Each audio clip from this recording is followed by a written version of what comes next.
अस्सलाम वालेकुम। आज का जो हमारा टॉपिक है वो है vitamin B9 and B12। Vitamin B9 को हम फॉलिक एसिड भी कहते हैं। फोलिक एसिड एक लैटिन वर्ड फोलियम से डिराइव हुआ है, जिसका मतलब होता है leaf of vegetables. So folic acid is very much abundant in vegetables and it is composed of 3 constituents.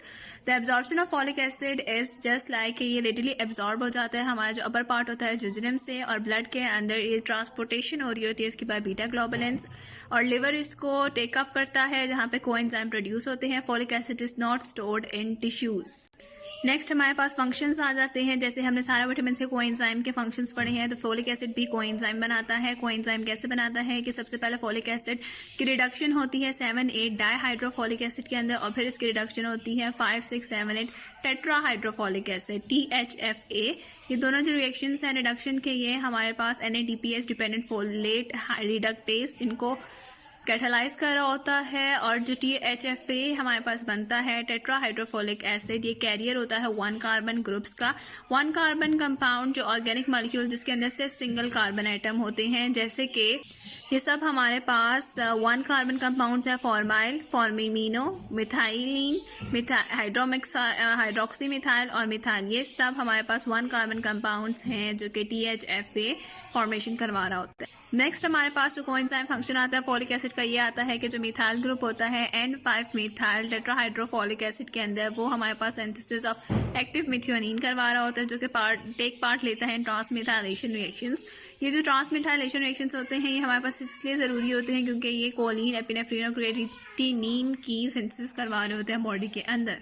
After functions we have deficiency के फोलेट की डेफिशिएंसी किस किस वजह से हो सकती है। सबसे पहला जो कॉज है वो प्रेगनेंसी में आ जाता है कि फोलेट की डेफिशिएंसी ज़्यादातर प्रेगनेंसी में देखी जाती है, जहाँ पर रिक्वायरमेंट बहुत ज़्यादा इंक्रीज हो जाती है बॉडी के अंदर। आगे हमारे पास डिफेक्टिव एब्जॉर्प्शन, अगर बॉडी के अंदर ये एब्जॉर्ब नहीं हो रहा होता, जो कि किन कंडीशंस में होता है, स्प्रियो में, सिलिक डिजीज में, या फिर ग्लूटेन इंड्यूस्ड इंट्यूरोपैथी में, रिजेक्शन ऑफ जुजनम, या फिर शॉर्ट सर्किटिंग में जुजनम की, एंड गैस्ट्रियो इलियोस्टोमी में एब्जॉर्प्शन जो होती है वो डिफेक्टिव हो जाती है, जिसकी वजह से फोलेट की डेफिशिएंसी हो जाती है बॉडी के अंदर।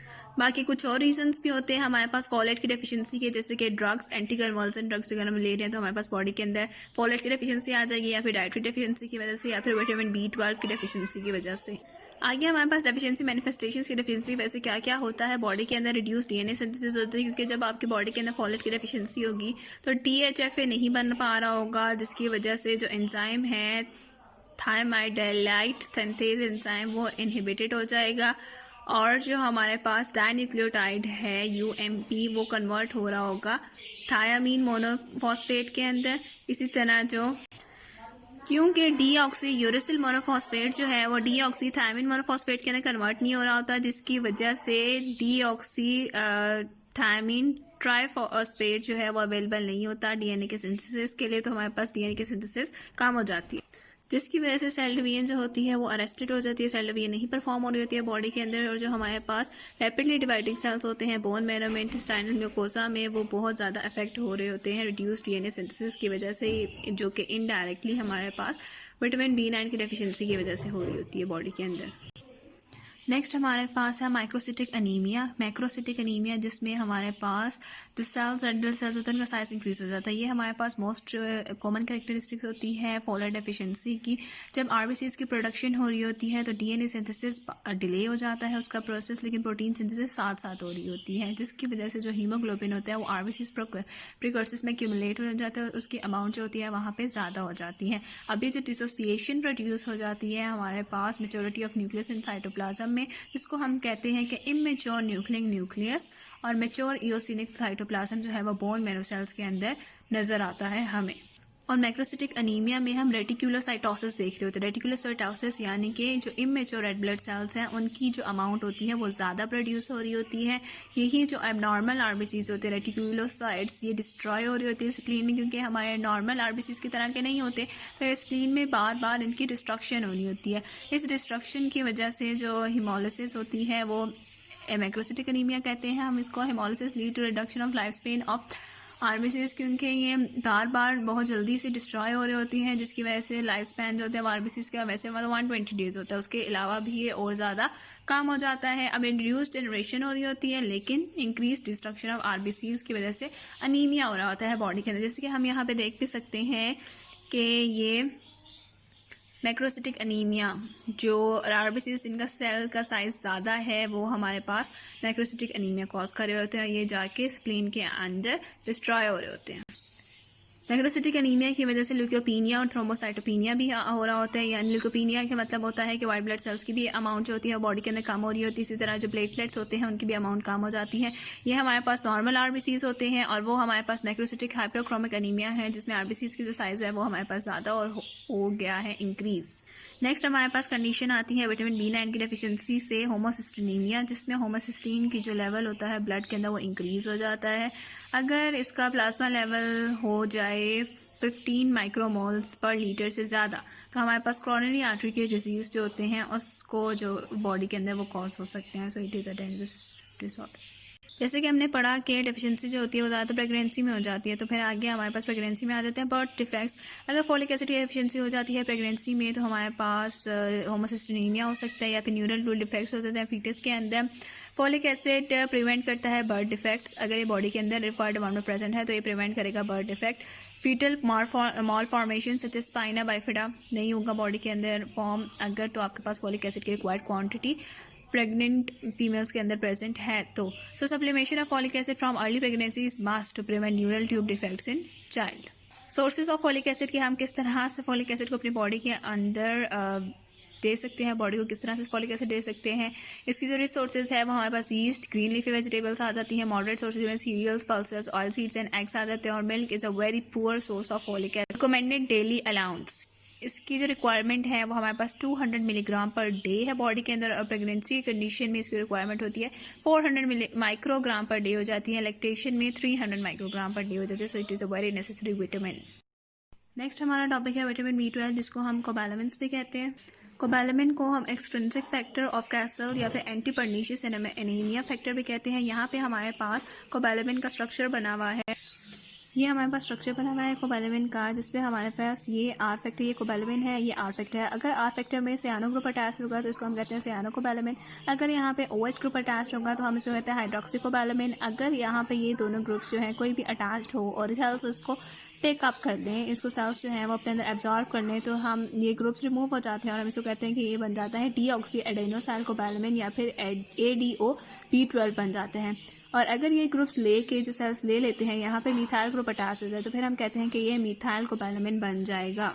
नेक्स्ट है हमारे पास absorption of vitamin B12। Absorption of vitamin B12 के लिए हमें 2 बाइंडिंग प्रोटीन चाहिए होती है, जिसमें एक इंट्रिंसिक फैक्टर आता है और एक हमारे पास ट्रांजिक TF आ जाता है। विटामिन B12 को हम इंट्रिंसिक फैक्टर इसलिए भी कहते हैं क्योंकि ये एक्सटर्नल सोर्सेज से फैक्टर डिराइव हुआ होता है। Intrinsic factor is secreted by gastric parietal cells. जो इंट्रिंसिक फैक्टर इसके बाइंडिंग प्रोटीन चाहिए होती है विटामिन B12 के एब्जॉर्प्शन के लिए, ये गैस्ट्रिक पैराइटल सेल से आ रहा होता है और ये ग्लाइकोल प्रोटीन होता है with a molecular weight of 50,000।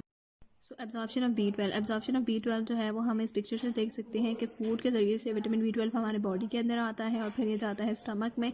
यहाँ पे ये आर फैक्टर हम देख सकते हैं, ये स्टमक में जाता है। स्टमक में जो गैस्ट्रिक पैराइटल सेल्स होते हैं वो इंट्रिंसिक फैक्टर रिलीज कर रहे होते हैं और ये दोनों आपस में कंबाइन होकर कॉम्प्लेक्स बना देते हैं, इंट्रिंसिक कोबैलेमिन कॉम्प्लेक्स। ये जो होता है ये आगे हमारे पास स्मॉल इंटेस्टाइन में जाता है, ड्यूडेनम से पास होकर इलियम इसकी आ जाती है एब्जॉर्प्शन। इलियम में इसकी एब्जॉर्प्शन इस तरह आती है कि जब ये एब्जॉर्ब होता है तो वापस ब्रेक डाउन हो जाता है, अलग अलग हो जाता है कोबैलेमिन और इंट्रिंसिक फैक्टर। फिर हमारे पास ब्लड से TC आता है और ये ट्रांस कोबैलेमिन बन जाता है और ये ट्रांस कोबैलेमिन जाके आके वापस ब्रेक डाउन हो जाता है इसका ब्लड के अंदर। हमें बस ये पॉइंट नोट करना चाहिए यहाँ पे कि B12 की एब्जॉर्प्शन इलियम से होती है जबकि फोलिक एसिड की ड्यूडेनम से होती है। नेक्स्ट हमारे पास कॉजेस ऑफ विटामिन B12 की डेफिशिएंसी की आ जाती है। न्यूट्रिशनल कॉजेस होती हैं कि एक वेरी कॉमन है इंडिया में, स्पेशली उन लोगों में जो कि लो सोशो इकोनॉमिक ग्रुप होते हैं और इसकी जो ओनली सोर्स है वो हमारे पास वेजिटेरियन डाइट के अंदर कर्ड या फिर मिल्क होती है और लोअर इनकम ग्रुप जो है वो अफोर्ड नहीं कर सकते, इसलिए उनको जो है वो विटामिन B12 की डेफिशिएंसी हो जाती है। अगर इसकी एब्जॉर्प्शन कम हो जाती है जिसकी वजह से विटामिन B12 की डेफिशिएंसी होती है, एब्जॉर्प्शन कम क्यों हो जाती है क्योंकि जो एब्जॉर्प्टिव सरफेस होती है वो रिड्यूस हो जाती है गैस्ट्रिक्टोमी की वजह से, रिजेक्शन ऑफ हीलियम की वजह से या फिर माल एब्जॉर्प्शन सिंड्रोम्स की वजह से। इसकी एक और कॉज है विटामिन B12 की डेफिशिएंसी, वो है एडिसोनियन पर्नीशियस एनीमिया, जो कि इंडिया में बहुत ज़्यादा रेयर है लेकिन यूरोपियन कंट्रीज में कॉमन है। It is manifested during persons about 40 years, यानी 40 ईयर्स के बाद ये होता है और it is auto immune disease. ठीक है, ये ऑटो इम्यून डिजीज़ है जिसकी स्ट्रॉन्ग फैमिलियल बैकग्राउंड है, एंटीबॉडी से प्रोड्यूस हो रही होती है इसमें अगेंस्ट इंट्रिंसिक फैक्टर। अगर इंट्रिंसिक फैक्टर जो है वो कम हो जाए बॉडी के अंदर तो हमारे पास डिफेक्टिव एब्जॉर्प्शन हो जाती है विटामिन B12 की। गैस्ट्रिक एट्रोफी की वजह से भी विटामिन B12 की डेफिशिएंसी हो जाती है, क्योंकि जो ट्रू एडिसोनियन परनीशियस एनीमिया हमने अभी पढ़ा है वो बहुत रेयर होता है। तो सिमिलर इसके डिजीज़ होता है एट्रोफी ऑफ गैस्ट्रिक एपिथेलियम, जिसकी वजह से डेफिशिएंसी हो जाती है। Intrinsic factor in gastric parietal cells जो है बताए इंट्रिंसिक फैक्टर को प्रोड्यूस करवा रहे होते हैं। जब हमारे पास गैस्ट्रिक एपिथेलियम की एट्रोफी होगी तो वो प्रोड्यूस नहीं हो रहा होगा और अल्टीमेटली हमारे पास विटामिन B12 की एब्जॉर्प्शन जो होती है वो कम हो रही होती है। क्रॉनिक अगर आयरन डेफिशिएंसी अनीमिया हो जाए वो भी हमारे पास generalize because of atrophic cause कर रहा होता है बॉडी के अंदर। 40% केसेस जो होते हैं आयरन डेफिशिएंसी अनीमिया के वो सुपर एडेड गैस्ट्रिक एट्रोफी में नज़र आ रही होती है। क्योंकि प्रेगनेंसी में विटामिन B12 की हमें ज़्यादा अमाउंट चाहिए होती है। अगर यहाँ पे इंक्रीज रिक्वायरमेंट होगी प्रेगनेंसी में भी हमारे पास कॉज हो जाएगा विटामिन B12 डेफिशिएंसी में। फिश टेपवर्म एक डिजीज़ है जिसकी वजह से विटामिन B12 की डेफिशिएंसी हो जाती है। इसमें क्या होता है, जो फिश टेपवर्म है हमारे पास डिफिलोबॉथरियम लैटम इन्फेक्शन जो है ये हमारे पास कुछ कंट्रीज में अवेलेबल होते हैं जहाँ पे live fish is a delicacy, जहाँ पे लाइव फिश खाई जाती है। ये टेपवर्म जो होता है इसकी स्पेशल एफिनिटी होती है कि B12 के साथ बाइंड कर जाता है और फिर रिडक्शन कॉज कर देता है अवेलेबल विटामिन के लिए। नेक्स्ट हमारे पास कंडीशन आती है मेगैलोब्लास्टिक एनीमिया, जिसमें बोन मैरो जो होता है वो large structurally abdominal immature red blood cells produce कर जिसको मेगैलोब्लास्ट कहते हैं। जो बोन मैरो होता है उसके अंदर सॉफ्ट स्पॉन्जी मटेरियल नज़र आता है हमें बोन्स के अंदर, वो मेन ब्लड सेल्स को प्रोड्यूस करवा रहे होते हैं, जो body red cells, white cells and platelets. Megaloblastic anaemia जो है वो दो कॉजेज़ की वजह से हो सकते हैं, या तो विटामिन B12 की डेफिशिएंसी की वजह से, वैसे विटामिन B9 की डेफिशिएंसी की वजह से। और यही दोनों जो विटामिन हैं ये हमारे पास रेड ब्लड सेल्स के प्रोडक्शन में बहुत ज़्यादा अहम काम कर रहे होते हैं। चूँकि इन दोनों विटामिन की डेफिशिएंसी की वजह से मेगैलोब्लास्टिक एनीमिया कॉज हो रहा होता है, तो हम कहते हैं कि ये दोनों विटामिन जो है बिल्डिंग ब्लॉक की तरह एक्ट कर रहे होते हैं for the production of red blood cells. और इन दोनों विटामिन के ना होने की वजह से हमारे पास DNA नहीं प्रोड्यूस हो रहा होता है बॉडी के अंदर, जो कि जेनेटिक मटीरियल है, हमारा मेन जेनेटिक मटीरियल है बॉडी के। मेगैलोब्लास्टिक एनीमिया एक बहुत ज़्यादा इंपॉर्टेंट शॉर्ट क्वेश्चन भी आ जाता होता है अक्सर, तो इसके हम साइंस एंड सिम्टम्स भी पढ़ेंगे कि इसमें क्या होता है। जो सिम्टम्स होते हैं एनीमिया के वो हमारे पास यही होते हैं मेन के फटीग हो जाता है, पेलनेस ऑफ स्किन हो जाती है, shortness of breath, light headedness होता है, डिजीनेस है, फास्ट या फिर इरेगुलर हार्ट बीट हो जाती है। जो स्पेसिफिक सिम्टम्स होते हैं वो बहुत ज़्यादा वेरी कर रहे होते हैं बॉडी के अंदर। जो कॉमन सिम्टम्स हैं वो एक्स या पेन इंसान को जो होता है वो दर्द होना शुरू हो जाता है, मसल वीकनेस हो जाती है, डिफिकल्टी इन ब्रीथिंग डिस्पेनिया कहते हैं। Individuals with megaloblastic anaemia may also develop gastrointestinal abnormality, जिसमें डायरिया, नॉसिया और लॉस ऑफ एपेटाइट भी हो सकती है। मेगैलोब्लास्टिक एनीमिया की वजह से हमारे पास न्यूरोलॉजिकल सिम्टम्स भी हो सकते हैं। जो इनिशियल न्यूरोलॉजिकल सिम्टम्स होते हैं वो टिंगलिंग या फिर नमनेस हो जाती है हैंड्स और फीट्स में। एडिशनल सिम्टम्स जो होते हैं वो आपके पास आहिस्ता आहिस्ता डेवलप होते हैं, जिसमें इंक्लूडिंग बैलेंस और गेट प्रॉब्लम्स आ जाती है, विजन लॉस और डिजनरेशन ऑफ द नर्व की वजह से, जो कि इम्पल्सेस ट्रांसफर कर रही होती है रेटिना को, ऑप्टिक नर्व जिसको हम कहते हैं, या फिर मेंटल कंफ्यूजन और मेमोरी लॉस भी हो सकती है मेगैलोब्लास्टिक एनीमिया के, जो इसके ओवर टाइम सिम्टम्स होते हैं। लास्ट हमारे पास है डीमाइलेशन। डीमाइलेशन का मतलब क्या होता है कि हमारे पास मिथाइल ग्रुप की एडिशन नहीं हो रही होती है। तो वो किस तरह नहीं हो रही होती है, यहाँ पे हम इसको देख सकते हैं कि मिथाइल टेट्राहाइड्रोफोलिक एसिड जो होता है वो कन्वर्ट होता है सबसे पहले टेट्राहाइड्रोफोलिक एसिड के अंदर, और विटामिन B12 इस टेट्राहाइड्रोफोलिक एसिड को मिथाइल कोबैलेमिन के अंदर कन्वर्ट करा होता है। अगर इसकी डेफिशिएंसी हो जाए तो ये स्टेप नहीं होता, जिसकी वजह से आगे मिथाइल कोबैलेमिन जो है वो मेथियोनिन और होमोसिस्टीन नहीं प्रोड्यूस कर रहा होता। यही मेथियोनिन आगे जाके हमारे पास मेथाइलेशन करवा रही होती है फॉस्फेटिडाइल एथेनॉल अमाइन के फॉस्फेटिडाइल कोलिन के अंदर। जब ये यहाँ पे ये स्टेप नहीं हो रहा होगा तो उसकी जो मेथाइलेशन है ये वाला स्टेप हमारे पास बहुत ज़्यादा कम हो जाएगा, इसकी जो अमाउंट है वो बहुत ज़्यादा कम हो जाएगी, जिसकी वजह से जो हमारे पास नर्व्स होती हैं उनकी माइलेशन जो होगी वो कम होगी, जिसको हम कहते हैं डीमाइलेशन हो जाएगी या फिर न्यूरोलॉजिकल लेजेंड्स हो जाएंगी। Thank you.